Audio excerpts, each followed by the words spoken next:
Eksekusi di bawah Kim Jong-un ditembak meriam anti pesawat hingga dibakar hidup-hidup.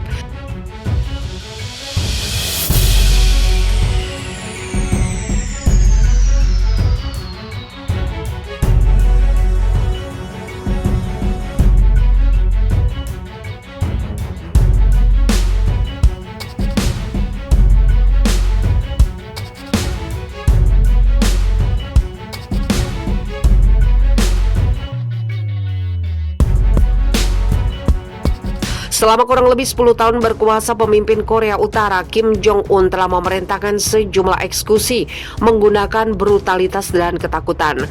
Kim menyingkirkan siapapun yang berpotensi mengganggu kekuasaannya. Tidak hanya warga biasa, kebrutalan Kim juga menyasar anggota keluarganya sendiri, baik paman maupun saudara tiri. Dilansir Daily Star Jumat, berikut merupakan sejumlah eksekusi di bawah pemerintahan Kim Jong-un. 1. Ditembak meriam anti pesawat. Paman Kim, Jang Song-taek, orang paling berkuasa kedua di Korea, ditembak mati pada 2013, 2 tahun setelah si keponakan berkuasa. Kantor berita KCNA mempublikasikan momen ketika Jang digelandang ke ruang sidang dalam keadaan tangan terborgol. Dalam klaim Pyongyang, Jang dihukum mati karena terbukti salah menangani anggaran negara, bermain perempuan hingga penyalahgunaan alkohol. Selain itu, Jang juga dituding berusaha merebut kekuasaan dan menjerumuskan ekonomi Korea Utara sedemikian parah. Menurut pengakuan pembelot bernama Kang Cheo-hwan, Jang Song-taek ditembak menggunakan meriam anti pesawat. 2 saksi mata mengungkapkan sebelum dieksekusi, Jang dipaksa menyaksikan 2 koleganya ditembak dengan cara serupa.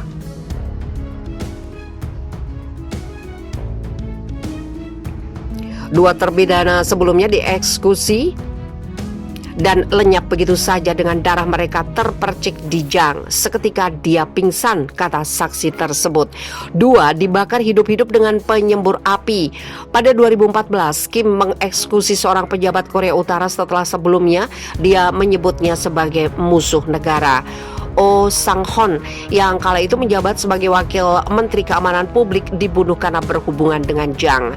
Menurut laporan Kausun Bo Oh dan setidaknya 10 pejabat tinggi lainnya dihukum mati maupun diasingkan. Sumber Pyongyang mengatakan Oh dibakar hidup-hidup karena membentuk kementeriannya sebagai alat perlindungan bagi Jang. Jang dan Oh sudah bekerja sama selama 10 tahun di kementerian tersebut yang kemudian ditutup atas perintah Kim. 3. Musisi dibunuh karena video porno. Salah satu pembelot menceritakan dia pernah dibawa secara paksa dari sekolah demi melihat eksekusi sekelompok musisi.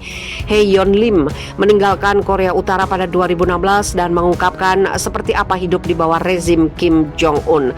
Dia mengisahkan dibawa ke Akademi Militer Pyongyang dan menyaksikan bagaimana korban diikat dengan senjata anti pesawat diarahkan kepadanya.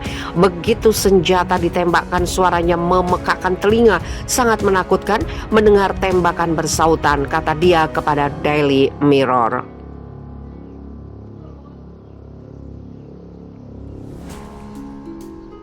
Hai mengatakan para korban hancur dan menjadi serpihan. Tank kemudian bergerak menggilas potongan tubuh terpidana. Dia menuturkan 11 musisi Korea Utara tersebut dihukum mati karena dituding membuat video porno. 4 saudara tiri dibunuh menggunakan racun saraf. Pada 2017, dunia dikejutkan setelah Kim Jong-nam yang notabene Kim Jong-un tewas di Bandara Kuala Lumpur, Malaysia. Kim Jong-nam tewas setelah wajahnya disemprot menggunakan cairan yang ternyata adalah racun saraf VX. Kakak tiri Kim yang bepergian dengan nama samaran Kim Kol menghembuskan nafas terakhir saat dilarikan ke rumah sakit. Pemerintah Korea Utara saat itu dituduh sengaja membunuh Kim Jong-nam demi mengamankan posisi adik tirinya. Diberitakan Wall Street Journal, sebelum dibunuh Kim Jong-nam tengah menemui kontaknya di Badan Intelijen Amerika Serikat atau CIA di Malaysia. 2 perempuan ditangkap, 1 warga Vietnam bernama Doan Thi Huong dan satunya wanita Indonesia bernama Siti Aisyah. Siti dibebaskan pada 11 Maret 2019 setelah pengadilan negeri jiran memutuskan mencabut dakwaan terhadapnya.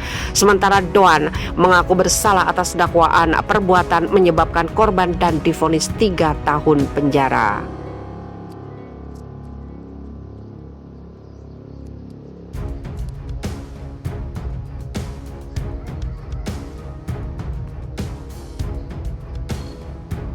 Rezim Kim Jong-un tembak rudal sejauh 1.500 km diduga untuk diisi hulu ledak nuklir. Korea Utara menembakkan rudal yang mampu mencapai jarak 1.500 km pada Sabtu 11 September dan Minggu 12 September.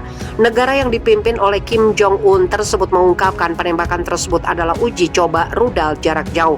Mereka pun menegaskan uji coba tersebut telah memberikan keberhasilan.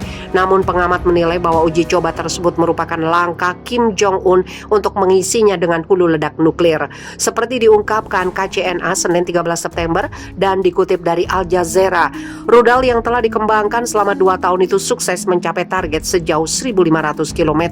Setelahnya, rudal itu pun jatuh ke perairan wilayah Korea Utara. Pihak Korea Utara menegaskan rudal tersebut merupakan senjata strategis yang signifikan dan menemui keinginan Kim Jong-un memperkuat militer negaranya. Terakhir kali, Korea Utara melakukan uji coba rudal pada Maret lalu ketika meluncurkan rudal balistik jarak dekat. Kepala Staf Gabungan Korea Selatan mengatakan analisis mendalam tengah dilakukan dengan intelijen Amerika Serikat atas peluncuran rudal tersebut. Namun menurut Yonhap, JSC menolak mengkonfirmasi tempat uji coba dilakukan dan apakah sebelumnya mereka telah mendeteksi adanya peluncuran. Uji coba tersebut memperlihatkan kelanjutan dari ekspansi program senjata Korea Utara setelah pembicaraan dengan Amerika Serikat untuk melucuti program nuklir mereka terhenti pada 2019. PBB sendiri telah memberikan sanksi kepada Korea Utara terkait menggunakan teknologi rudal balistik. Namun larangan tersebut tidak untuk rudal jelajah yang terbang pada ketinggian lebih rendah dan jarak yang pendek.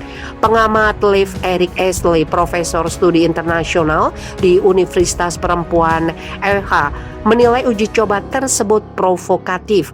Ia mengatakan hal itu sebagai implikasi Pyongyang berencana membuat miniatur kepala nuklir agar bisa sesuai dengan rudal. Jika itu masalahnya, maka uji coba ini pantas mendapatkan usaha dari internasional untuk memperkuat sanksi, katanya. Seperti diungkapkan KCNA, rudal tersebut merupakan senjata strategis yang telah dikembangkan 2 tahun terakhir.